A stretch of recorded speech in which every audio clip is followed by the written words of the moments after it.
Oh yeah, welcome back to the week 2 update from where's the camera? From my solo writing retreat. I'm having a great time here. I've been making a lot of progress. If you remember from my week 1 video, I had just decided to expand my novel into a trilogy, and I was also quite concerned because book 2 of my trilogy seemed to be pretty light and thin, and I was wondering if I was going to be able to, fill it with a bunch of good stuff. So, yeah, and so I'm thrilled to announce that I did. Oh my goodness gracious. I came up with such awesome stuff for book 2, and it sort of bleeds into book 3. It's great. I love it. I'm having so much fun. So I'm going to cover a few things in this video. This is the week 2 update, and I'm on a 5-week solo writing retreat, and it's awesome. So first, I'm going to cover how I solved my book 2 plot problem, which I hinted at it already. And I had a massive unplanned breakthrough in terms of point of view characters. It's kind of embarrassing, but I'll tell you about it. And then a practical lesson about how I'm using AI in my creative process, because I ran into an issue which was frustrating. So I learned from it. But okay, so first, let's talk a little bit more about the plot problem in book 2 being filled.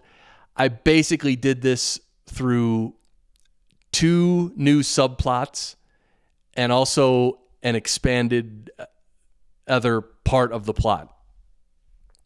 But these 2 subplots are really awesome. I think they add a lot to the story. And, again, this is my first novel, well, really my first trilogy, my first fiction, let's put it that way. But I'm really psyched about these subplots because they add a lot. And book 2 has gone from feeling like it was a little thin to being full to the brim.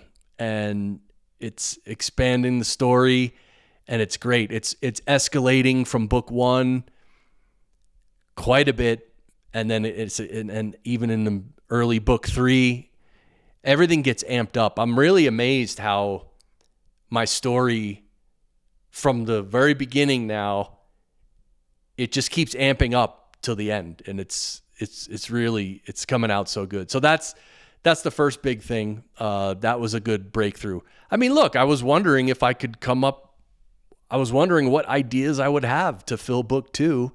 And luckily, I got these cool ideas for subplots that, obviously tie in very well to the main story. So, okay, so on to the second point, which is the POV characters, the point of view characters. So I knew about point of view before I started working on my novel. Now it's a trilogy.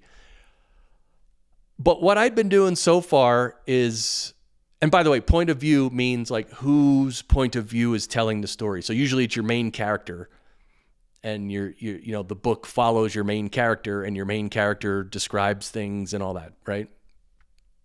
Lets the reader follow usually the main character.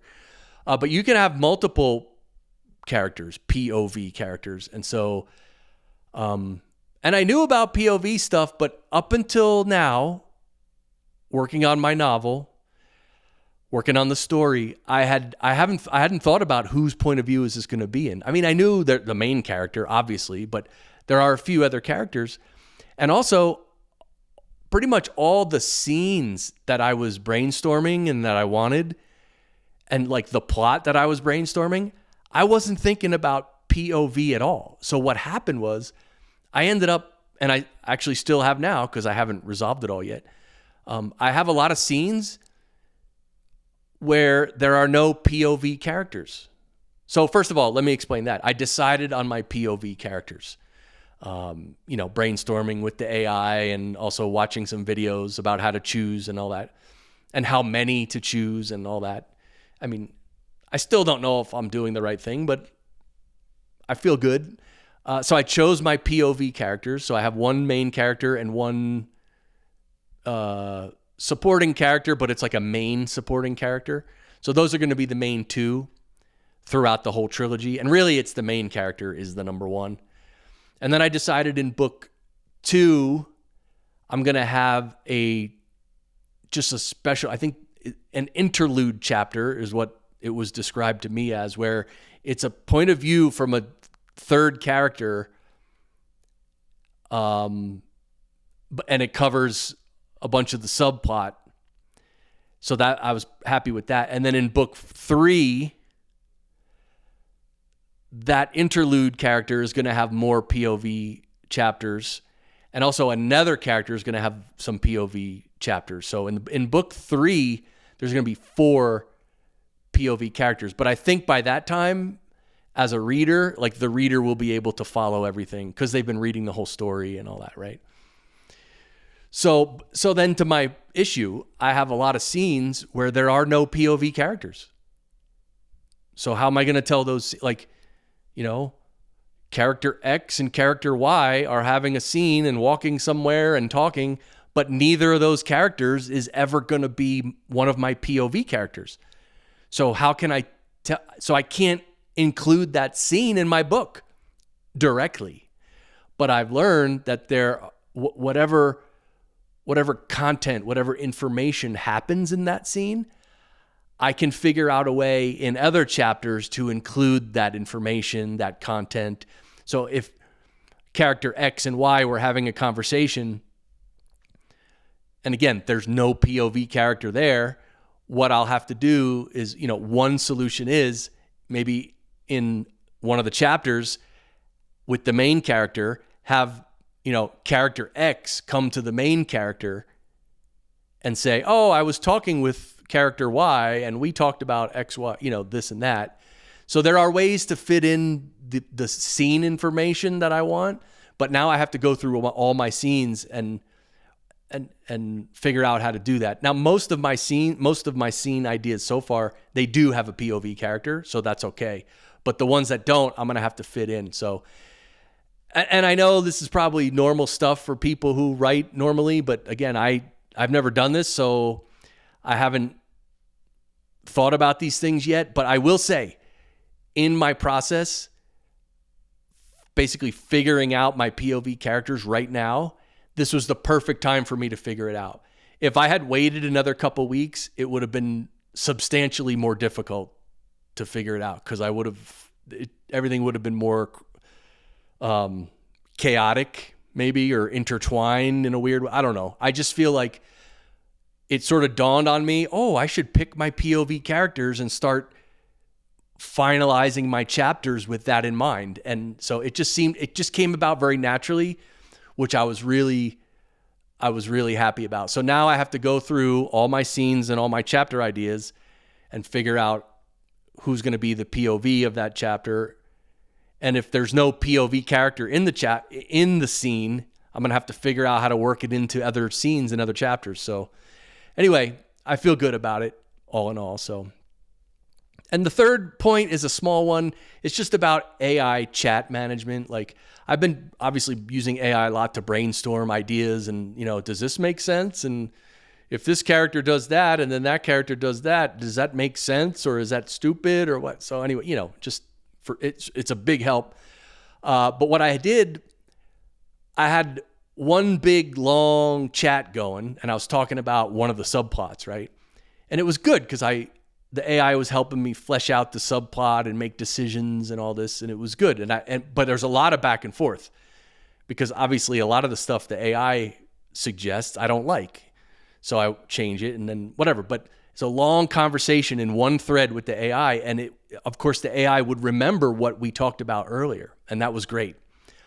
The next day, I went back and I wanted to tweak that subplot a little bit, and this was my mistake, but I started a new chat. And I said, okay, we decided, A, B, C, D, E, and F, but I don't know about F. What else can we do with F?